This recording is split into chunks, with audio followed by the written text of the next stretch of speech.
Okay, welcome everyone. Those of you who are with us on YouTube, those of you who are on Facebook, and also those who have joined in on TikTok. Thank you for joining in. And of course, those who are on Zoom, please feel free to share this right now. Share. Let's share this to as many people as possible. A lot of people don't have this information, and I want to make sure that as many people as possible have this information. All right?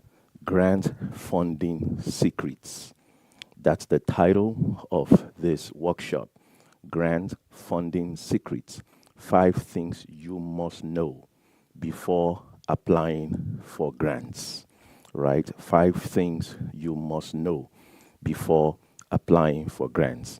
Again, wherever you're watching right now, please go ahead and share and invite somebody else to join us. Now, let me share a little bit about myself. So I'm the one, sharing and, speaking with you during this workshop. So in case you don't know me, my name is Femi Akojeno. I am the founder of High Flyer Mentoring and Coaching. So I coach people in the area of personal development, business, and some other areas as well. I'm a John Maxwell certified executive coach, but also I am the founder of 2 nonprofits, Motivate the Downcast and the Life Zone Inc. So I do have 2 nonprofits. In addition to that, I am the vice chairman of the board of a big organization called Urban Youth Alliance. Our budget right now is about 15 million. So with all that being said, I'm also the CEO of Live Zone Television, a faith and family TV station that has been around for the past 15 years. This year will make it 16 years. So I have some kind of longevity as far as, business and nonprofit is concerned. Also, I've been privileged to be able to secure, 1 or 2 grants for myself or my own organization, and as well as, the organization I'm part of, there are many grants that we've been able to secure, including the $1 million grant, 100,000, 500,000, and more. So there's a bit of experience that I bring to the table. So I believe I'm not just the kind of person who's just reading from a book and telling you something I read from a book. I'm telling you also from experience. All right, as I'm sharing right now, as the names of people come to your mind, please send them the Zoom link or the YouTube link or the Facebook link, or share on TikTok, with your friends. And of course, comment, like, and all that stuff. At the end of this presentation, I'm going to be sharing, or I'm going to be taking a few questions. So get your questions ready, especially as it relates to the things I'll be sharing with you.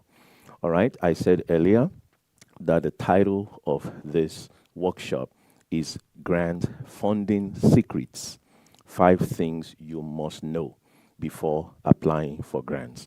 It's very possible that some of you have applied for grants in the past, or some of you will like to apply for grants.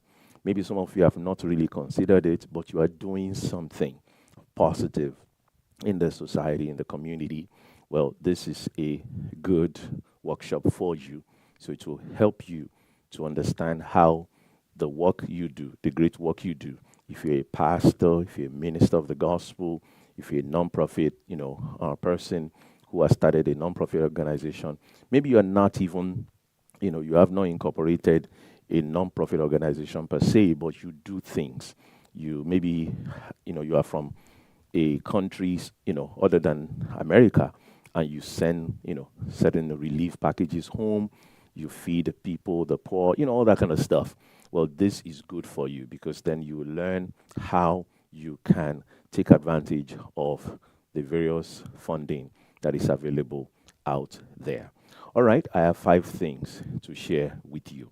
So, number one, if you are going to get a grant, number one, you need to understand that you cannot survive on grants alone.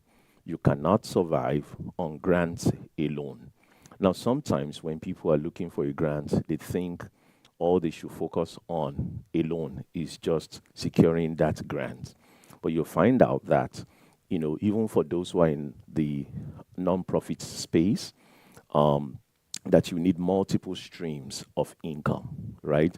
In order to be able to support your outreach, in order to be able to support your nonprofit organization or the community projects that you're doing, you need multiple streams of income. Now, let me quickly dissect a typical year in the philanthropy world. So, this year alone, about $400 billion is going to be given away to various causes. This year alone, right? Over $400 billion will be given away. So, why shouldn't you receive a portion of that? Now, they are going to be given away by over 165,000 foundations in America. So, right here in America, I'm in New York City, right? But right here in America, over 165,000 foundations will be giving money to various causes. Now, let me quickly say something to those of you who are in foreign countries. I'm saying foreign because, I'm in America. So if you are not in America, I'm considering you foreign countries. So for those of you who are outside of America, sometimes people will start something and they'll call it foundation outside of America, and they don't necessarily give money, right? Maybe they give clothes to people. So they call the name of the organization foundation. Well, in America, it's quite different, at least as far as the IRS is concerned. If you are a foundation, it means you must give away some money. And I'll still touch on that. So I kind of want to clarify or differentiate between what a foreigner may be calling foundation from what we in America, at least as far as the government, the IRS is concerned, is calling foundation. So foundations in America have to give money away. And there are 165,000 of them in America alone. All over the world, globally, there are over 220,000 foundations that are actually giving money away. They will give it to churches.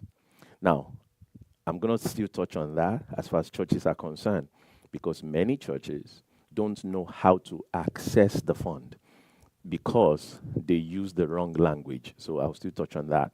But they'll give to churches, they'll give to ministries, they'll give to non-profit organizations, they'll give to those who are doing any kind of community project, right? Any kind of project that is helping the poor, that is helping the community in all various spheres of life, right? So they give money. So now back to my original point, right? You need multiple streams of income to support your nonprofit. So a typical, let's say $400 billion, I'm actually looking at a particular year, right? 16% of what was given away that particular year came from foundations. Foundations. Now, so what is a foundation? Well, let me divide up. There's a difference between the private foundations, right? And then there is also corporate foundations. So now, remember, we are talking about getting money and where to get this money from, right? So there are private people, right? They give money away for whatever reason. They give money away. And we'll still touch on that. But I want you to know that there are private billionaires, millionaires. They decide that they will give money away. As a matter of fact, I believe between Bill Gates and the other one, I forget the name now, they kind of giving each other like billions of dollars, right? And some of you may wonder, like, why would you give a rich person billions of dollars? Because they know that the rich person knows how to manage the money. So you don't go and give a whole lot of money to poor people because they will not know what to do with it. Because if they know what to do with money, they won't be poor. Now, I'm not generalizing. Of course, there are situations that happen to people. So that aside, right, I'm not talking about some things, some things you didn't expect in life, some unfortunate situation that makes people poor. We understand that. But there are many people that don't know how to manage money. So if you give them money, they're just going to go shopping. They're going to go to Macy's or go somewhere, right? So rich people tend to give rich people money because they know that the rich people know what to do with the money. Anyway, that's for another day. Um, so you have private people who give away money, and then you also have corporations. Corporations who start a foundation. So let me quickly explain that. So a company, let's say Walmart. So you know the company Walmart. Most of you have probably been to a Walmart store before, right? But guess what? Walmart also has a foundation. So apart from the for-profit company, they go ahead and actually register a foundation. And so what is the foundation for? The foundation is to give money away. So Walmart as a company now start a foundation to give money away. So there are several companies like that. Home Depot has a foundation, right? Lowe's has a foundation. So you have different companies that actually have a foundation separate from their company. And those foundations are also giving money away. All right. So 16% of a particular year's budget was given away was from foundations. And then you also have 8% from what they call bequests. Bequest. Now, what is a bequest? A bequest is a gift that somebody can leave at the end of their life, right? Do you know that there are some people, if you go to some hospitals, if you go to some schools, they may say, David something center, right? So that David something hall, the person who actually donated the money for that hall is dead, gone. But that person decided that after they die, certain amount of money will go to fund specific things. It could be health related stuff, it could be educational stuff, it could be arts, and culture program, whatever it is. It could be youth, it could be women, it could be prison, it could be anything, right? They decide that at the end of their life, they're going to give money away. So there are many rich people who do that. They decide that at the end of their life, they'll give money away. Now, what's the key to getting money like that? Well, before they die, you need to start a relationship with them. So when you have a relationship, you begin to invite them to your program or to let them know about what you do, for the community and stuff. If they're impressed by you, they may now add your name or your organization name to their list of who they will give money to when they die, right? So some people have, vowed pretty much that, if they have $1 billion or $2 billion, they're going to give everything away. So why can't that person be you, right? And then you also have what we call corporations. Now, remember I said foundations, and among the foundations are the corporate foundations, companies that start foundations. But then you also have corporations. Now, these corporations, they give money away. They don't have a foundation. They're just a company. They didn't go ahead and register a foundation, but from their own profits that they make as a company, they give money away. Some of you may be working for companies that participate in what they call corporate giving programs, right? So if you're working for a company that does that, then you want to reach out to them and say, hey, I want to add my church, I want to add my nonprofit. Or if you're a pastor, for example, you can announce to your members and tell them that, hey, how many of you, work for a company that give money, to various causes, right? So they have what they call corporate giving programs.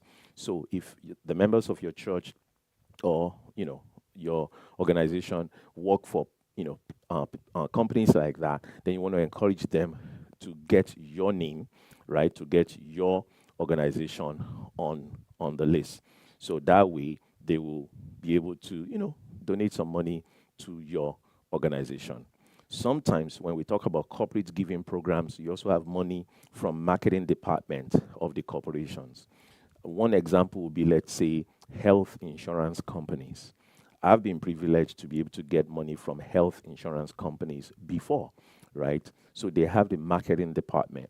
So when you reach out to them and you tell them about something you are doing for the community, then they can give some money to sponsor that thing. That's also a grant, right? Your grant can be to sponsor an event you're doing or something you're doing, right? So I got one from Health Plus, right, back in the day. So Health Plus now, gave me that money and I was able to use it for the community outreach that I was doing. So you also have that from the marketing department of different corporations, right? Um, the key, of course, is just kind of looking for the right person, contacting the right person, usually the marketing department of the corporations. All right, so I've touched on a couple of things so far, just as a quick recap, right? One, uh, there are foundations giving away money. In America, over 165,000 of them. Globally, over 220,000 of them giving away money. Among those foundations are corporate foundations started by companies. And then I mentioned bequest, right? A gift that someone can leave at the end of their life. Then I also mentioned corporations that, although some of them may not start a foundation, but they still give money. And so you want to plug in into that. At the end of the day, you want whatever you're doing to help the community to continue to run. You want it never to stop. So, however you get this money, whether it's somebody leaving the money at the end of their life or somebody giving you money from the marketing department, every little bit helps, right? All right. And then the last one I want to mention is the individual giving. So, individuals also give away money. So, and don't overlook that, right? If you structure your program very well, you can actually have individuals supporting you. I remember a church in Brooklyn, New York, and they have a children's ministry.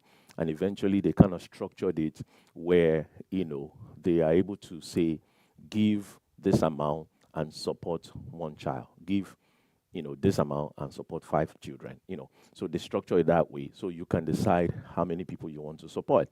So they basically look at what they do for children and they put a dollar amount on it. So if you give this amount this month, it will sponsor one child. So the same thing with whatever you're doing, right? Put a dollar amount, a real dollar amount. Don't make up anything. A real dollar amount, and say, okay, this is what it costs to be able to do this. All right. If we are going to serve, let's say you have a arts program, maybe a dance class for children, at-risk children or youth in your community. So you're thinking, okay, for you to be able to run this program, let's say it's going to cost you $5,000, and maybe you want to have 50 kids, right? So you divide up everything. You figure, okay, it's going to cost like $100 per child and $100 for, I guess, 2 months of dance class or something. So that's $50 per month. So you can then put it out, sponsor a child for this dance class, $50 a month, and people can see, what it's about and all of that, and they can support it. Individuals, right, can support it. Doesn't have to be a foundation or something. So that is also very important. So why did I go into all of that? I'm trying to say that you need multiple streams of income to support your community project. Number two, so I'm sharing with you 5 things. The second thing I'm sharing with you is that not all foundations are alike. Not all foundations are alike, right? So all foundations are different. They have varying sizes, varying interests, and varying motivations. So there are some foundations they can only give you 5,000, and there are some foundations they can give you 500,000. There are some foundations they can give you $1 million, right? So all you want everything, whether it is they're giving you money to run your computer department for what you do, or they're giving you money for whatever else, right? You want everything, right? It's important to be able to connect with everything. So they are varying sizes, they are varying interests. So not all foundations, if you have, let's say, a women's program, not all foundation will support women's program. So with that being said, out of the over 165,000 foundations in America, you need to find who supports women's program if you run a women's program, who supports children's program if you run a children's program, who supports health programs if you run a health program, right? Who supports what? Now, some of you may be pastors and you are saying, okay, well, what about me? I'm a pastor. Who supports me? Now, here's the thing. Many pastors don't find grants because they are looking in the wrong places. First of all, in you looking for grants based on your religious names, you come up with almost nothing because you are looking the wrong way. I'll still touch on that. Very, very important key for pastors, right? But they have varying interests, right? So let me touch on three main types of foundations. So I've touched on it. There's private foundations, right? Where money comes from the endowment, right? And they're not raising funds from the public. This is their own personal money. This billionaire personal wealth, right? He or she wants to donate it to various causes, right? And then you also have what you call the independent. Well, actually, the private foundations are independent, right? They're mostly family type of, foundation, so to speak. You have Melinda Gates, you have Kellogg, for example, you have MacArthur, right? So those are like personal people giving away money. And then there are some, so of course I've mentioned some big names there, but there are some smaller ones in your area too, and they fund local causes. So when you're looking for a grant, you want to kind of look locally, and then you also want to look nationally. So remember that we are saying that not all foundations are alike. There are some foundations, they will fund only local programs. And there are some other foundations, they fund anywhere around America. And then there are some foundations, they fund in various countries around the world. So not all foundations are alike. So I said there are private foundations, and then there are the company-sponsored foundations. Now, this is just kind of giving you more insight, regarding some of the things I mentioned already. So the company-sponsored foundations, the funds usually come from the profits that the business made, right? So of course, when you're reaching out to them, you want to kind of find out what's their interest and what they give to. Remember, all foundations are not alike. They are not necessarily interested in the same thing. So you got to know, what is this foundation interested in? Now, why is that important? You don't just want to waste your time sending proposals, filling out forms, and doing all that for you to find out that they're not interested in what you are interested in, right? And because there are so many foundations around America, you will find somebody who will give to your causes. As a matter of fact, you'll find several who will give to your own particular cause. So there's enough to go around for whatever you may be doing, right? All right. Then the other type of foundations, which I would say stay away from this one, is what they call operating foundations. This one, they just have award a few grants, but they generally give to their own foundations and causes, right? So they give to themselves, basically. For example, the Getty Fund, they typically give to themselves. So don't worry about them. So let's move on to the third thing. Foundations must give money away. Foundations must give money away, right? So foundations are required by the IRS to give a minimum of 5% of their prior year asset. They are required by the IRS. So that's why I told you that in America, when you say you are a foundation, it's different from non-profit organization. Even though you can categorize all of them as non-profit, but a foundation, according to the IRS, must give away at least a minimum of 5% of their prior year asset. The average is about 6 to 8%. Some give up to 40%, between 20 and 40% of their prior year asset. They give it away to various causes. So knowing that, then you should be applying, right? Because there are companies, corporations who wants to give you money. All right, the other type that I need to also mention to you, I mentioned the direct corporate giving program, right? And I told you there's a difference, right, between corporate foundations and direct corporate giving program. What is the difference? The corporate giving program doesn't have an established foundation. They didn't register a separate foundation.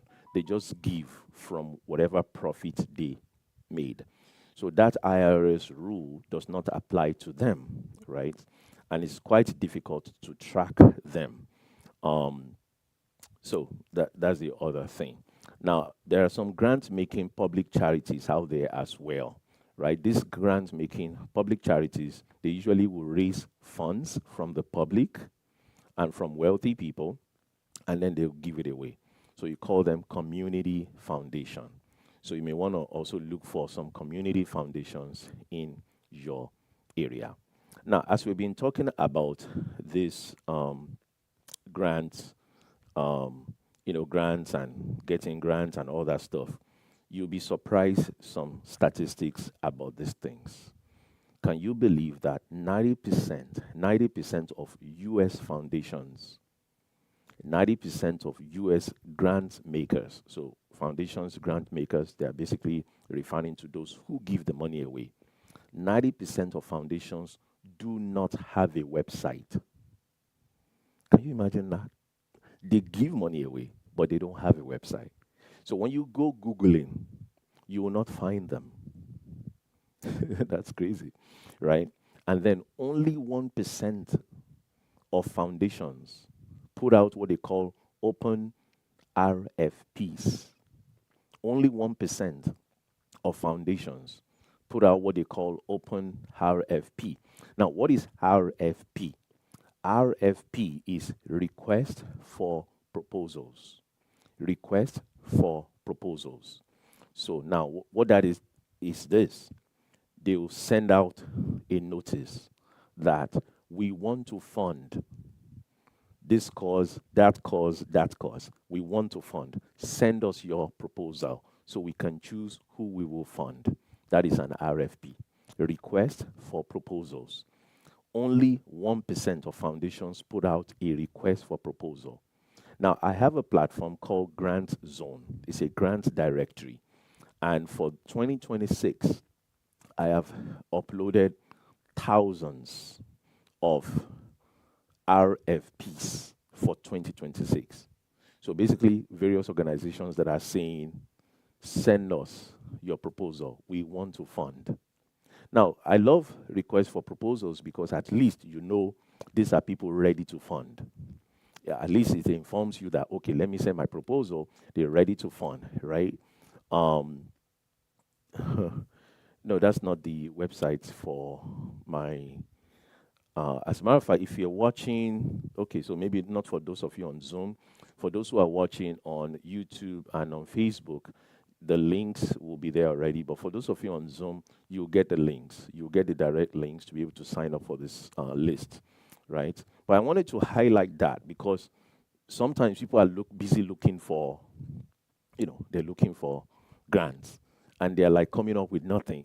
Like, why am I not finding much grants? And I'm saying that there are over 165,000 foundations in America. What's going on here?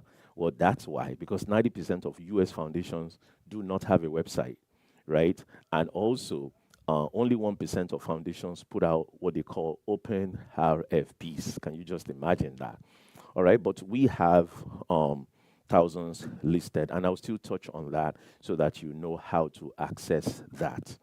All right, I said I was going to make a reference to pastors. So a lot of pastors and churches are finding it difficult to get grants because they are looking in the wrong way. They are putting the wrong information, right, as part of their search. They're looking for religious grants. Now, in my directory, there's about 111 religious RFPs compared to other ones that have like thousands. So my point is this. There's so much that churches can get, but churches are looking for it the wrong way. They are using religious, or what they call churches, right? They are using those churches to search for a grant instead of actually using the right, names, the right languages, right? So there's the right language when it comes to getting grants. So for example, let's say you have a food pantry in your church right now, right? You have a food pantry in your church, and you'll be surprised. Some churches will call their food pantry a special name. It could be Peter, Jesus fed 5,000 something, right? They give it one religious name like that. Um, and so when they're now looking for grants, they're still kind of searching for these religious names. Well, the philanthropy world is not religious world. So you have to have the right language. You have to look for the right things in order to be able to find grants that will support what you do. So the key is this: it's more of what you are doing, not your religious names, right? So that is very, very important. The church language is going to stop you from getting the grants. So you need the right language. So, for example, somebody who's running a food pantry, right? Instead of calling it loaves and fishes ministry, daily bread outreach, manna ministry. Now, you could call whatever you want to call your stuff. I'm not saying don't give it that kind of name for you.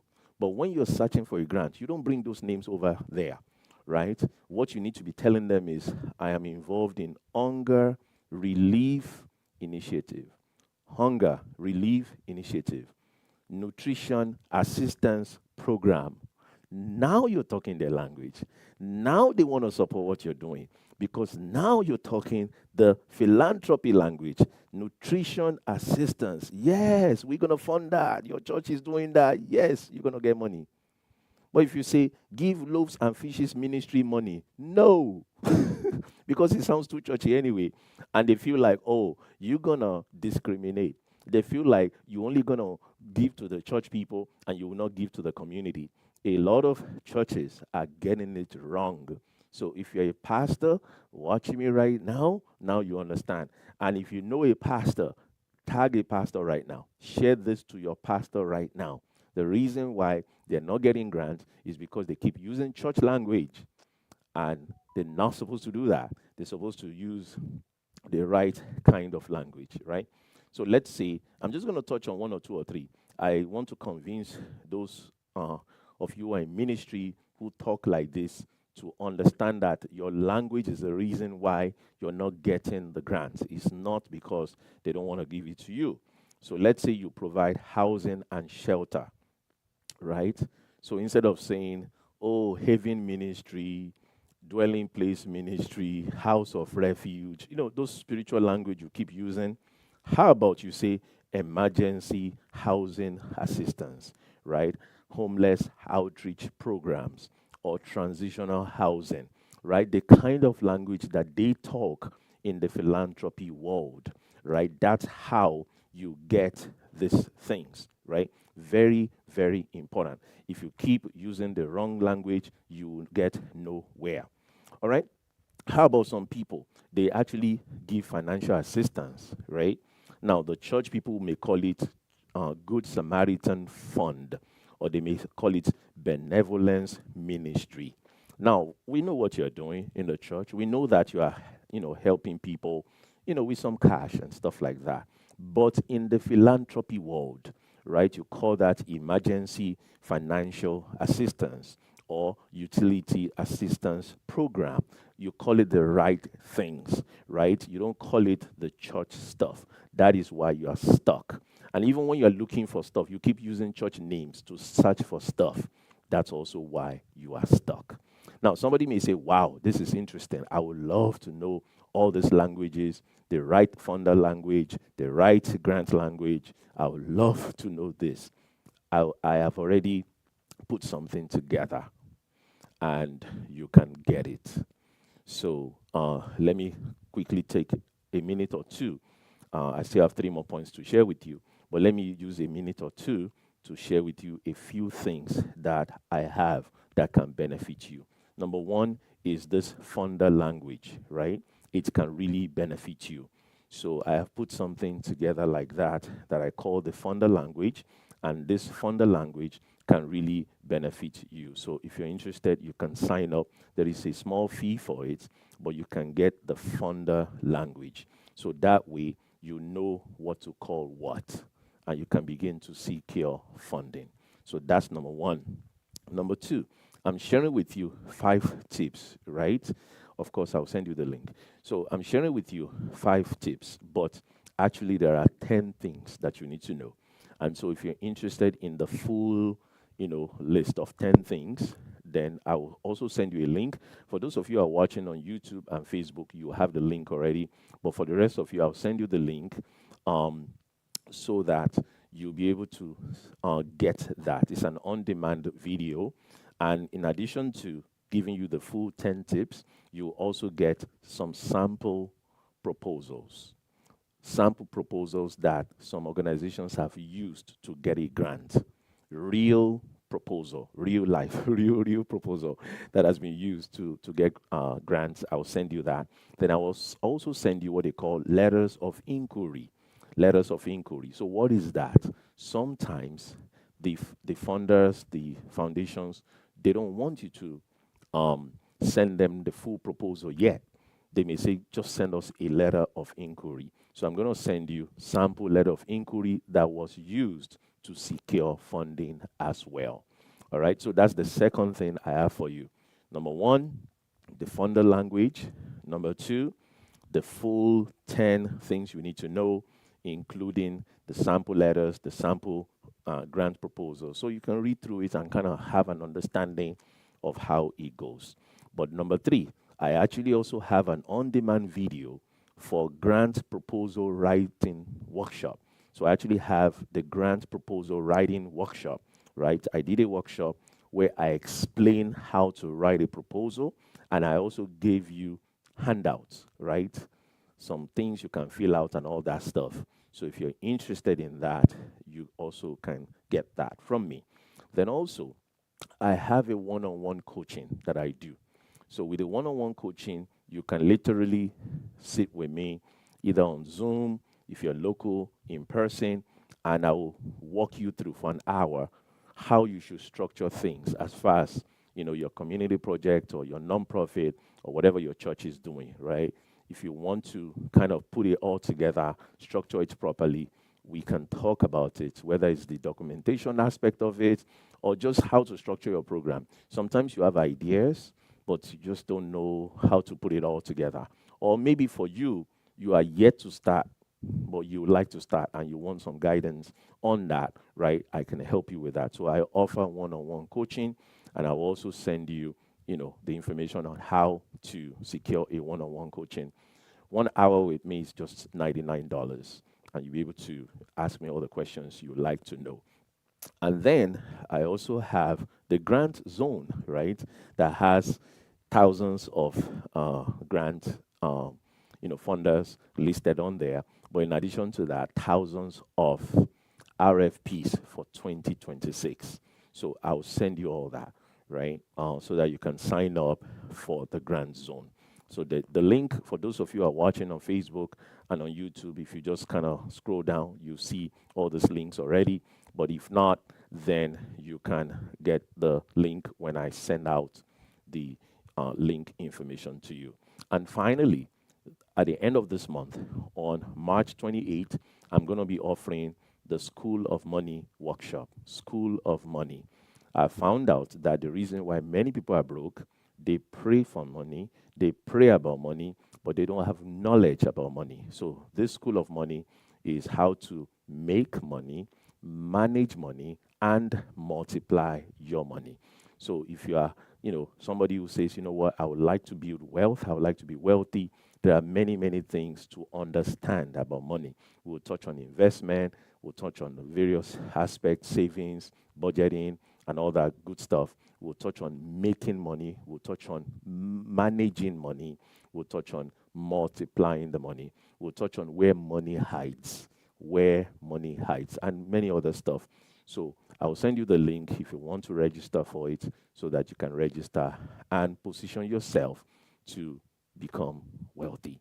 All right, so let's go back to the what I've been sharing with us. Remember 5 things that I started sharing with us, and we've gotten as far as, just 1 second here, let me go back to my notes. So we've gotten to, wait a second. I just got out of my notes there. Then. Okay. So the third thing is that foundations must give money away. Now, and I believe I have touched on that. Now, as far as funder motivations, right? So the question is, what is it that motivates these funders, right? What motivates them? So for private foundations, their own motivation is that they want to fulfill their philanthropic goals. They want to fulfill their own philanthropic goals, right, and interests. So they have some goals and they want to fulfill it. So that's what's motivating them. For corporations, they are more focused on branding and visibility. So they have this thing called corporate social responsibility, right? So that's what motivates them. They want to be able to, brand or gain visibility. If you're approaching a company, always kind of in your letter to them, always, let them know it will be an opportunity also for them to gain visibility. So let's say, for example, you're reaching out to Health Plus or something. I'm here in New York City, so we have Health Plus, we have Health First, and all the different companies like that, health insurance companies. So when you reach out to them, in addition to, of course, them, helping, donating, and all that stuff, you kind of want to also add on there that it will be an opportunity for their logos to be on your flyer or for them to come and set up their table at your event, that kind of a thing. So for them, it's marketing, it's branding. So it's kind of like a win-win type of thing. That's what is motivating corporations, right? Now, let me also say this, that there's something called in-kind DIN, in-kind donations, in-kind DIN. Now, what that means is this. Some corporations, they produce products. They produce product and they can give in-kind or they can in-kind some of these products to you. So let's say you have an organization, maybe you have a building that you want to renovate. So yes, you're looking for funding, but guess what? Apart from money, you can also get some donations of paints. So you can go to, let's say, Shirley Williams to donate some paints, right? Maybe you need some other things, right? And there are some corporations that they produce those things that you're going to need to buy, but instead of buying it, they will donate them to you. So in-kind DIN. Recently, we had a block party, right, close to my church, and so I knew that there's this organization in Brooklyn called Tower Eye. They make beef parties and chicken parties. So I said, okay, fine, I'm going to reach out to them. So I got about 300 chicken parties and beef parties. So we're able to use that as, something for the people in the community to eat. While they came to the block party, of course, we had other food for them too, but this was one of the things we were able to give them. They were able to get, some beef patty, chicken patty, and free of charge. So you see how you can make use of in-kind DIN. So some of the things you need for your outreach, for your community, program or whatever, find out which companies, give those things away, and then go ahead and apply, and then they will give it to you. So that's less money that you need to spend for what you are doing. All right. So in kinding, please take note of that. Then you also have companies like Chipotle. Chipotle, I'm not sure if they still do it, but at one point they were doing it. Chipotle, they will have lunchtime meals for some of your events. As a matter of fact, there's a website I ran into recently that you can go to. Trying to remember the name of this website. Shareway. So you can go to Shareway and you can put in the date for your event. And so there are various restaurants, for example, who will want to supply your event food as a donation. So if you have, a good bit of a time between now and the event, and you put it in, you may be able to find a couple of restaurants who will actually donate food to your event. And I'm talking about especially community events, right? Something that's helping people. I'm not talking about your personal party or something like that. I'm talking about something that will help people, right? So they will donate to that. So look out for some of these companies. Some of the companies that you go to, restaurants that you go and eat at, they may actually also sponsor nonprofit organizations and stuff like that. All right. Let's go on. Number 4, Grant writing is never about the need of your organization. Grant writing is never about the need of your organization. So what does that mean? So I know you need to pay the light bill. I know that you need to pay the gas bill. I know you need gas for the car. I know you need salaries paid. But you see, even though they are willing to give you money, but it's not just about those things. Grant writing is about what you're doing for the community. It's about the need of the community and what you're doing to fulfill the need of the community.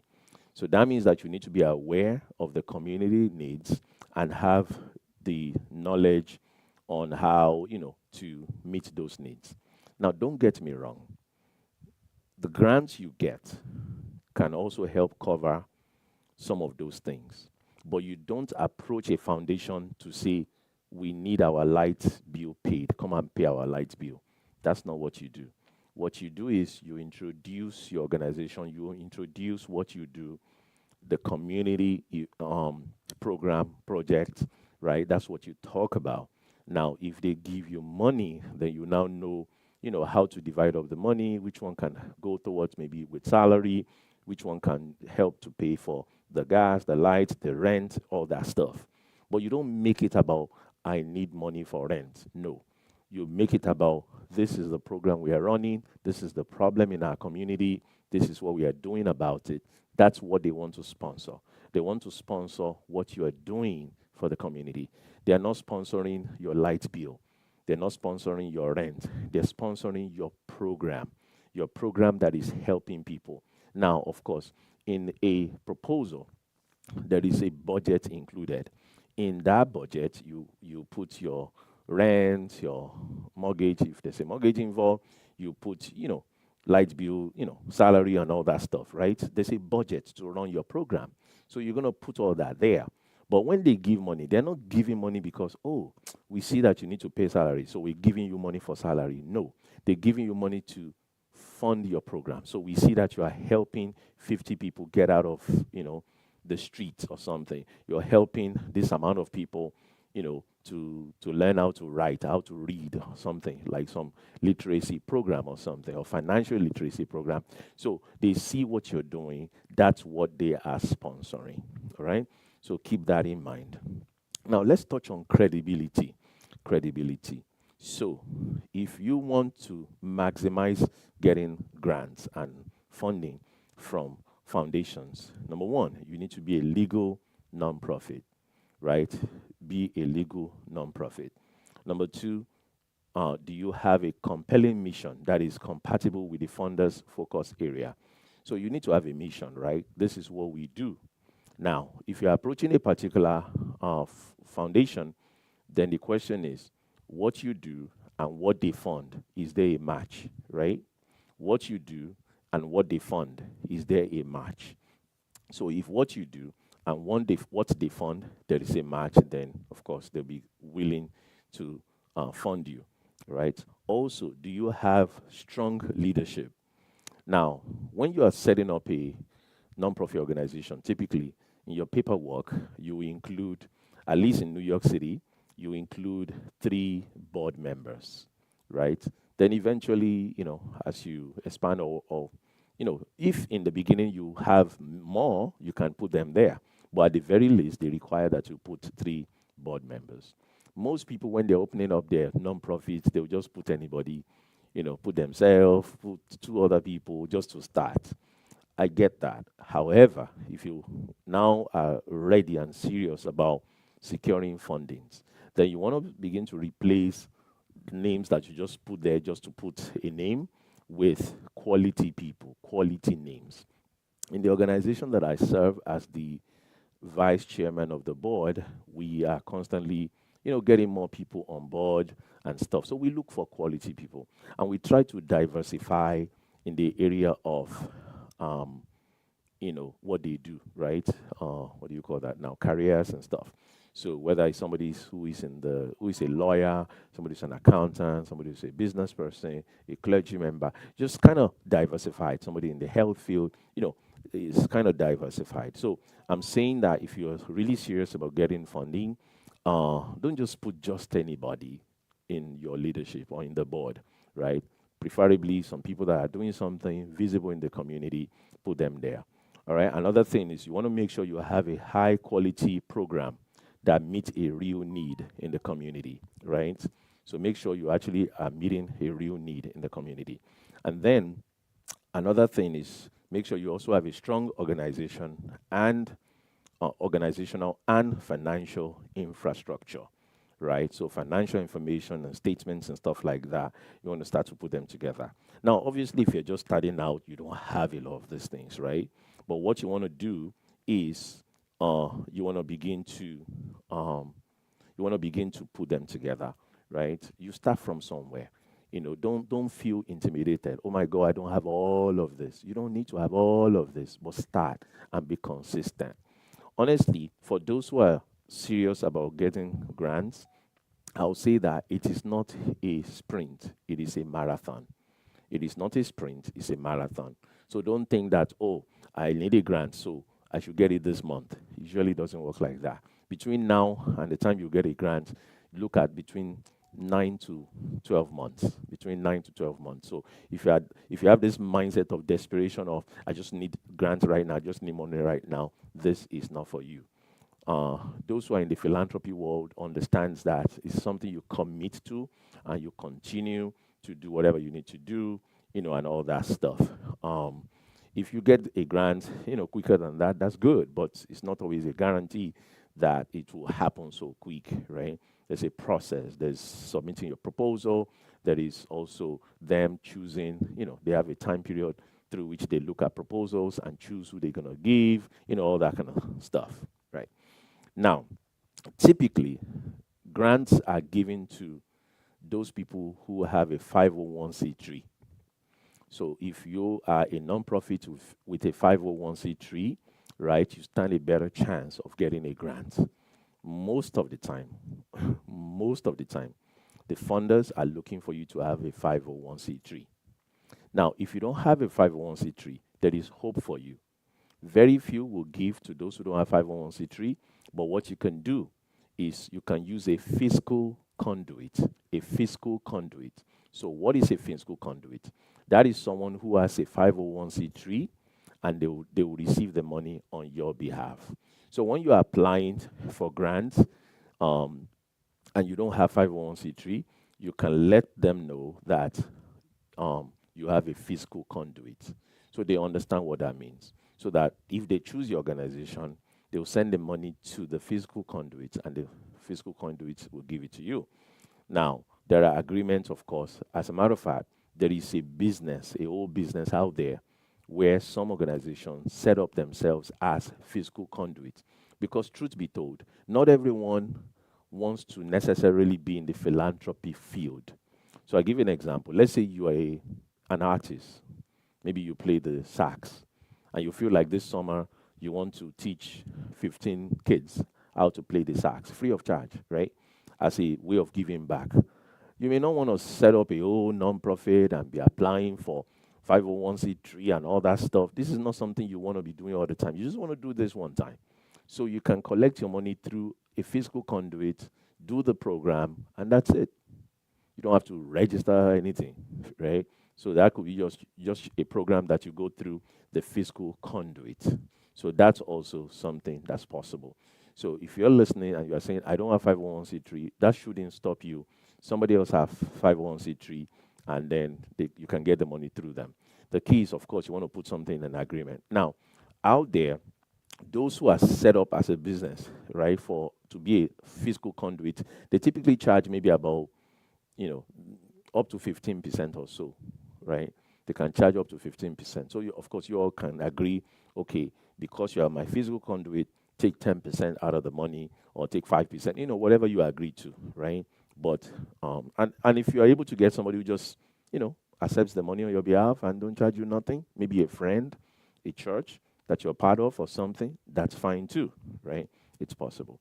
All right, the last point is you need to do your homework. You need to do your homework. So before you send out proposals, right, you need to do your homework. Know about them first, know about the foundation, know about their key interests, know about their geographical location, know about the size of grant they give out. Do your homework. Find out if you fit within their scope of giving. Remember, every foundation are not the same. Some give to women programs, some give to prison programs, some give to nutrition program, some give to health, some give to art and culture, some give to education, some give to children, all kinds of things. So you need to find out what do they give to, right? And apply to the right ones. So if you are running a health program and they give to men, unless you are dealing with men's health, right, then you don't need to be applying to that. Now, the way you can cross is that, okay, if you say, okay, we deal with health, they deal with men, but we can do men's health, right? And that would be the way to still get money from them, even though they are men funder, right? They are funding men's program. Health program for men is still men's program, right? So you can cross like that, but understand the various uh, foundations and what they are giving to. You don't want to wait. You don't want to write your proposal and waste your time. So that's why sometimes you do your research, make sure that they are the right fit, and then also inquire. Sometimes, of course, they have some of them have a website, and if they do, they already wrote something on their website, sent you a letter of inquiry or whatever they want you to do. So follow that. If they say they give 50,000, please don't ask them for 500,000. They will dismiss your application because that means you're not paying attention to what they wrote in the website. All right. So those are the 5 points I wanted to share with us. But just a quick reminder of what I said. Right. Those of you who are on the on YouTube, you already have access to this. But for the rest of you, you can you'll get a link. I'll send it to your email. If I don't have your email address, put it on the comment, right? For those of you on Facebook, you can inbox your email address so that we'll make sure to send you the links that you need. But the rest of you, if you signed up through the Eventbrite, I already have your email. But anyway, if you're not sure that I got your email, then send it to me. So I can send you, number one, the full 10 things you need to know, including the sample letters and the sample proposals. I want to send them to you. So that way you can register for the on-demand video. That's about $39 and you can get it. And then also you can sign up for the on-demand video of the grant writing proposal or grant proposal writing, right, workshop. So I actually did a workshop where I teach you on how to write your proposal, and it includes some, handouts and all those kind of stuff. You can also sign up for that. Then also the grant zone that have access to thousands of RFPs. You can also sign up for that. It's at $49 a month. For the grant zone, it's a monthly thing. But once you've accessed all the information you need for a couple of months or something, you can always cancel anytime. No problem with that.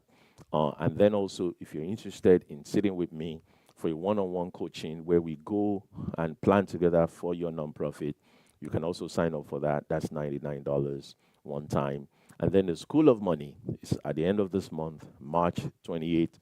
It will be both in person and on Zoom and also on demand. So in case you're not available for the live session, you can get the on-demand video. I'll also send you the link for that as well. I want to encourage that if you're really serious about, money and getting funding and all that stuff, take advantage of, some of these things, if not all of them, and it will help you. All right, I want to take a moment to answer questions. If you have a question on Zoom, I have about maybe 8 minutes to devote to that. If you have a question on Zoom, you can unmute yourself. I believe you can unmute yourself. If you have a question, just unmute yourself and ask me. Or if you want to type it on the screen, I can read it and answer it. So does anybody have any question? If you have any question, let me know. All right. Let's see if anybody has a question on Facebook although I can't really access all of this Facebook stuff. It's too many. We are streaming into all kinds of places right now. So let me just restrict myself to. Then also, of course, the Fonda language that I talked about too. I'll send you a link as to how to get that as well. It seems like nobody has a question on Zoom, so I'm gonna say that will be it for tonight. How do we get the on-demand link? I'll send all of them to you. I'll send all of them to you. Um, any link that I mentioned, I'll be sending out an email. So for those of you who are on other platforms apart from Zoom, you want to make sure I have your email address if you want any link to any of the things I've talked about. So inbox me or put the information somewhere. Or you can send an email to info@femiakogeno.com, info@femiakogeno.com, or info@livezonetv.com. Any of those will work. I'll be able to get your information and you'll be able to sign up. So thank you. Now remember, this is a free session. So those of you who are watching on Zoom, I'll send you the link of this session so you can rewatch it and you can send it to as many people as possible. Those of you who have watched on YouTube, share it, Facebook, share it, TikTok, share it as well. Thank you all, and you all have a good night.